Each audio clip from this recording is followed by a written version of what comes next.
வணக்கம், நான் நாசர் பேசுகிறேன். நெட் டிவி ஃபார் யூ நேயர்களுக்கு என்னுடைய வணக்கமும் வாழ்த்தும். ஒவ்வொருத்தரும் வாழ்க்கையில் ஒரு தொழிலை தேடணும் இல்லைங்களா? ஒருத்தர் லாயர் ஆகணும்னு நினைப்பாங்க, இல்லை டாக்டர் ஆகணும்னு நினைப்பாங்க, இல்லை என்ஜினியர் ஆகணும்னு நினைப்பாங்க. அதுமாரி எங்கள் அப்பா நான் ஆக்டர் ஆகணும்னு நினச்சார். அதுக்காக நான் முறையாக 2 ஃபில்ம் இன்ஸ்டியூட்டில் படிச்சுட்டு நிறைய நாடகங்களை நடிச்சுட்டு டிவியில் நடிச்சுட்டு அதுக்கப்புறமா சினிமாவுக்கு வந்தேன். மற்றபடி இதுக்கு பிரத்யேக காரணங்கள் ஒன்றும் இல்லை. என்னுடைய வாலிபத்தில் ஒரு வேலையை நான் சூஸ் பண்ண வேண்டியதாக இருந்துச்சு. அதனால தான் நான் நடிகனானேன். இந்த துறையில் என்னுடைய அனுபவங்கள் நான் இந்த துறைக்கு 25 வருஷத்துக்கு மேலே ஆகுது. நான் 500 படங்களை முடிச்சிருக்கேன். எல்லா இன்டர்வியூவிலும் வழக்கமாக எல்லோரும் கேட்பாங்க, உங்களுடைய அனுபவங்கள் என்ன, உங்களுடைய மறக்க முடியாத நிகழ்ச்சிகள்னு. எனக்கு அப்படியெல்லாம் எதுவும் இல்லை. ஏன்னா ஒவ்வொருத்தருடைய வாழ்க்கையிலையும் மறக்க முடியாத நிகழ்ச்சிகள் இருக்குது. ஒரு ஆட்டோக்காரராக இருக்கட்டும், இல்லை ஒரு லாரி டிரைவராக இருக்கட்டும், ஒரு டாக்டராக இருக்கட்டும், எல்லாருடைய வாழ்க்கையிலும் மறக்க முடியாத நிகழ்ச்சிகள் இருந்துக்கிட்டு தான் இருக்குது. ஸோ அந்த மாதிரி என்னுடைய துறையிலையும் நான் கடந்து வந்த இந்த 27 வருஷங்களில் என் தொழில் ரீதியான அனுபவங்கள் நிறைய இருக்குது. அதில் ஒரு மறக்க முடியாத நிகழ்ச்சி நான் தேவர் மகனில் நடித்தது. அப்புறம் முதல் படம் திரு கே பாலச்சந்தர் அவர்களோட அமைஞ்சது.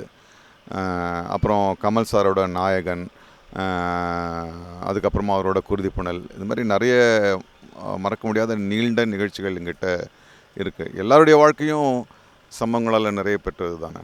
மற்ற மொழி படங்களில் நடிக்கும் பொழுது எனக்கு தமிழை தவிர வேறு எந்த மொழியும் எனக்கு தெரியாது. ஸோ அந்தந்த மொழிகளில் போய் நடிக்கும் பொழுது தெலுங்கு படத்தை நடிக்கிறதாலும் சரி, மலையாள படத்தை இருந்தாலும் சரி, அதை அப்படியே தமிழை எழுதி மனப்பாடம் பண்ணிக்கிட்டு அதனுடைய அர்த்தத்தை தெரிஞ்சுக்கிட்டு நான் நடிப்பேன். அது ஆரம்பத்தில் கொஞ்சம் கஷ்டமாக இருந்துச்சு. அதுக்கு அப்புறம் போக போக பழகிடுச்சு. இன்றைக்கி எல்லா மொழிகள்லையும் நானே டப் பண்ணி பேசுகிற அளவுக்கு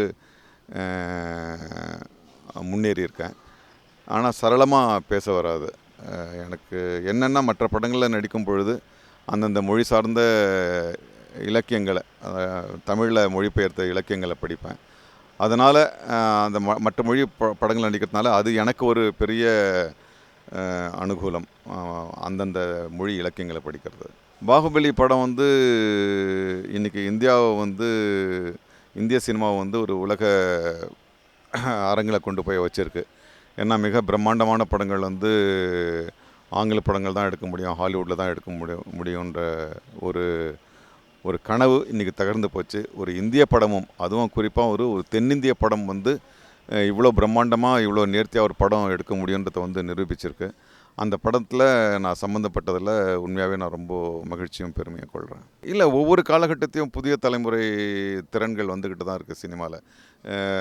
அதாவது சிவாஜி சார், எம்ஜிஆர் சார் ஒரு காலகட்டத்தில் விட்டு விலகும் போது புதிய முறை சினிமா வருது. பாரதிராஜா சார் வராரு, மகேந்திரன் வராரு, பாலுமேந்திரா வராரு. அப்போ புதிய முகங்கள் வருது. கமல் வராரு, ரஜினி வராரு. அதுக்கு அடுத்ததும் பிரபு சார் வராரு, சத்யராஜ் வராது. ஒவ்வொரு காலகட்டத்திலையும் புதிய திறன்கள் வந்துக்கிட்டு தான் இருக்குது. அது சினிமாவில் மட்டுமே கிடையாது, எல்லா தொழிலையும். அது ஆட்டோமொபைல் இண்டஸ்ட்ரியாக இருக்கட்டும் சரி, இது டெக்ஸ்டைல் இண்டஸ்ட்ரியாலும் சரி. ஸோ அந்தந்த தலைமுறை வரும்போது ஒரு பெரிய மாற்றம் வந்துக்கிட்டு தான் இருக்குது, கருத்து ரீதியாக, அணுகுமுறை ரீதியாக.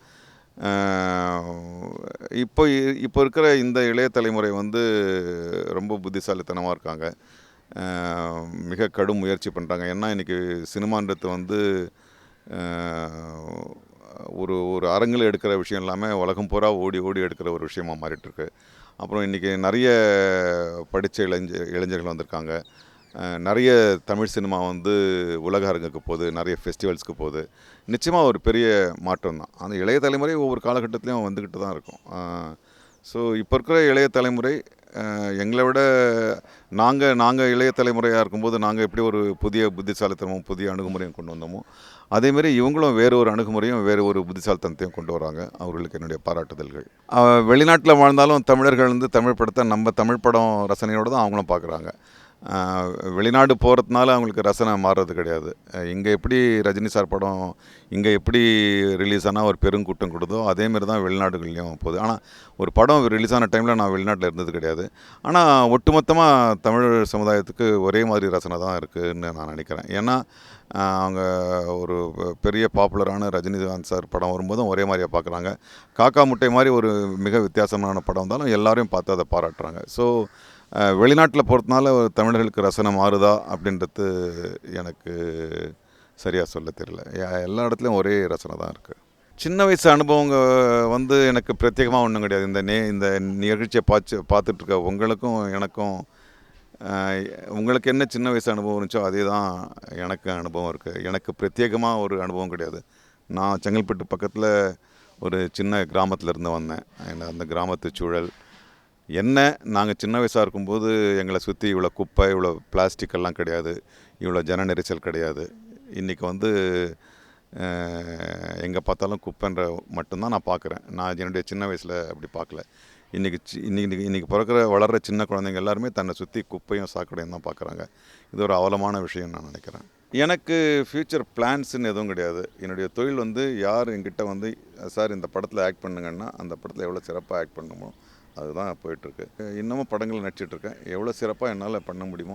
Really I don't have any plans as such now. Direction நான் வந்து இதுக்கு முன்னாடி 4 படங்கள் பண்ணியிருக்கேன். இப்போது நான் பல காரணங்களால் முழு மூச்சாக நான் வந்து நடிப்பில் தான் ஈடுபட்டுருக்கேன். ஏன்னா என்னுடைய முதல் அடையாளமே நடிப்பு தான். அதுக்காக நான் பயிற்சியும் பெற்றேன். இயக்குதல் அப்படின்றது வந்து சில வேளையில் அப்படி தோணும், சரி ஒரு சின்ன பிரேக் எடுக்கலாம், இந்த கதை எடுத்தால் நல்லா வருமென்றதுக்காக. பட் நான் வந்து முழு நேர இயக்குனர் கிடையாது. அதனால் இப்போ வந்து நான் இயக்குதலை பற்றி நான் நினச்சி பார்க்கல. நான் இன்னும் வந்து ஏன்னா இப்போ தெலுங்கில், தமிழில், மலையாளத்தில் படங்கள் நடிச்சுக்கிட்டு இருக்கேன். ஸோ இப்போ அதுலேயே போயிட்டுருக்க நான் விரும்புகிறேன் கொஞ்சம் காலத்துக்கு. நடித்ததுலேயே பிடிச்ச கேரக்டர்னு நான் சொல்ல முடியாது. ஏன்னா எல்லா படத்துக்கும் எனக்கு ஊதியம் கொடுக்கப்படுது. எல்லாத்தையுமே நான் சிறப்பாக பண்ணுன்றது தான் என்னுடைய கடமை. எனக்கு பிடிச்ச ஒரு விஷயத்த நான் பண்ணுறது கிடையாது. ஏன்னா நாங்கள் பண்ணுற பல காட்சிகள் வந்து படத்தொகுப்பு பண்ணும்போது போயிடுது. அப்புறம் மியூசிக் நாங்கள் ஒன்றுமே பண்ணாத இடத்துல மியூசிக்கை போட்டு பார்த்தா திடீர்னு நல்லா ஆக்ட் பண்ண மாதிரி தெரியுது. அதனால் நான் வந்து படம் வெளியான பிறகு தான் அந்த படத்தில் நான் நல்லா உண்மையாகவே சொல்ல போனோம்னா நான் படம் முடிஞ்சு வெளில வரும்போது தான் அது நல்லா நடிச்சிருக்க மாதிரி தோணுது. ஸோ அந்த விதத்தில் பார்த்திங்கன்னா தலைவாசல், குருதி புனல், தேவர் மகன், இப்போது சமீபத்தில் வந்த சைவம், எம்டன் மகன் இதெல்லாம் அதில் அமையுது. பட் எல்லா படத்துலையும் நான் வந்து என்னால் முடிஞ்ச வரைக்கும் எவ்வளோ சிறப்பாக செய்யணுன்றது தான் நான் முயற்சி பண்ணுறேன். அப்படி கிடையாது. நீங்கள் சினிமாக்காக போகிறதுக்கு சொர்க்கத்துக்கே போனாலும் அது எங்களை பொறுத்த வரைக்கும் ஒரு சினிமா செட்டு தான் அது. ஸோ அந்த இடத்த ரசிக்கிறதுக்கான ஒரு அவகாசம்லாம் எங்களுக்கு இருக்கிறது கிடையாது. எங்களை பொறுத்த நீங்கள் இதே சினிமா ஷூட்டிங் வந்து ஒரு கோயில் நடந்தால் அவங்கள பொறுத்த அந்த இடத்த எப்படி நடத்துகிறாங்க பாருங்கள். ஒரு ஷெட்டு மாதிரி தான் எடுத்துப்பாங்க, காபி டீ குடிச்சிட்டு இப்படி போடுவாங்க. ஸோ நான் ஷூட்டிங்காக போன இடத்துல வந்து நான் அந்தந்த இடங்களை வந்து நான் பார்க்குறதுக்கான அனுபவம் கிடையாது. அதுவும் நான் வந்து ஒரு கேரக்டர் ஆர்டிஸ்ட்டு, போனால் 2 நாள் நடிச்சுட்டு திரும்பி வந்துடுறேன். பட் அது இல்லாமல் நான் வந்து அடிக்கடி என்னுடைய குழந்தைகள் வந்து மலேசியாவில் படித்தது, அது நிமித்தமாக மலேசியா போயிருக்கேன், சிங்கப்பூர் போயிருக்கேன், ஜீன்ஸ் படத்துக்காக போனேன். என்ன பண்ணுறது, அங்கே வெளிநாட்டுக்கு போகிறதுக்கும் நம்ம நாட்டுக்கும் இருக்கிற ஒரே வித்தியாசம் குப்பை மட்டும்தான் நான் பார்க்குறேன். நான் வெளிநாடுகளில் போகும்போது குப்பை எங்கேயுமே இருக்கிறது கிடையாது. இங்கே சென்னை முதற்கொண்டு தமிழ்நாட்டில் இருக்க எந்த இடத்துக்கு போனாலும் குப்பைகளாக இருக்காது. ஏன், அது யார் பொறுப்பு அப்படின்னு தான் எனக்கு தெரியல. எனக்கு என் தொழில் நிமித்தமாக கற்றுக்கிறதுக்கே எனக்கு வந்து நேரம் பத்தலை. இதில் வந்து ஆன்மீகத்தில் எனக்கு நேரம் இல்லைன்னு நினைக்கிறேன். நான் வந்து ட்ராவல் பண்ணுற எல்லா இடத்துலையும் அந்தந்த லோக்கல் ஃபுட்டு என்ன பெஸ்ட்டோ நான் சாப்பிட ட்ரை பண்ணுவேன். அது வயிறை கெடுத்துக்கிட்டாலும் சரி, நம்ம புதுசாக ஒரு இடத்துக்கு போகிறோன்னா அந்த இடத்துல என்ன லோக்கல் ஃபுட் இருக்கோ, உதாரணத்துக்கு நான் வந்து பெல்காம் போனேன். அங்கே மினப்பக்காயா சட்னின்னு இருந்துச்சு, வெறும் மிளகாயால் மட்டுமே பண்ணப்பட்ட சட்னி. அது சாப்பிட்டு வயிறு கெட்டு போச்சு. பட் இருந்தாலும் நான் அதை என்ஜாய் பண்ணேன். நான் எங்கே போனாலும் எனக்கு ஒரே மாதிரி சாப்பாடு வேணும். நான் வந்து வட துருவத்துக்கு போனாலும் எனக்கு சூடாக இட்லி பொங்கல் வேணும். தென்தெருவத்துக்கு போனாலும் எனக்கு வந்து சோறும் ரசமும் வேணும்னா அது வாழ்க்கையே கிடையாது. அங்கே என்ன அது பச்சை மீன் கிடைக்குதோ இல்லை அது பச்சையாக ஒரு பொருள்லாம் ஒரு காய்கறியை தின்ன வேண்டியிருக்கோ அதுதான் நம்ம தின்னணும். அதுக்கு தான் நீங்கள் ஒரு இடத்துக்கு போகிறீங்க. ஸோ எனக்கு வந்து பர்டிகுலராக ஃபுட்டு எந்த நல்ல ஃபுட்டும் எனக்கு பிடிக்கும். ஜாப்பனீஸ் ஃபுட் வந்து எனக்கு ரொம்ப நல்ல ஃபுட்டுன்னு தெரியும். பட் அது என்ன காரணத்தினாலும் என்னால் வந்து அதை ரசிக்க முடியல. மற்றபடி நன்றாக சமைக்கப்பட்ட எந்த உணவும் எனக்கு பிடிக்கும். எழுத்தார்வம் கிடையாது. எனக்கு சில வேளையில் எனக்கு வந்து எழுத தோணும், நான் எழுதுவேன். அது அது அச்சிடுறதுக்காகலாம் இல்லை, எனக்கு தோன்றதை நான் எழுதி வைப்பேன். சில எழுத்துக்கள் அங்கங்கே தெரித்து வந்திருக்கு.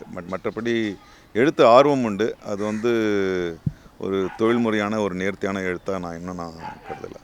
கவிதை சுத்தமாக எழுதவே வராது. சிறுகதைகள் எழுதியிருக்கேன், கவிதைகள் அப்பப்போ ஒன்று ட்ரை பண்ணியிருக்கேன். பட் கவிதை எனக்கு சரியாக வர்றது கிடையாது. அதுக்கு ரொம்ப பாண்டியத்தியம் வேணும்னு நான் நினைக்கிறேன்.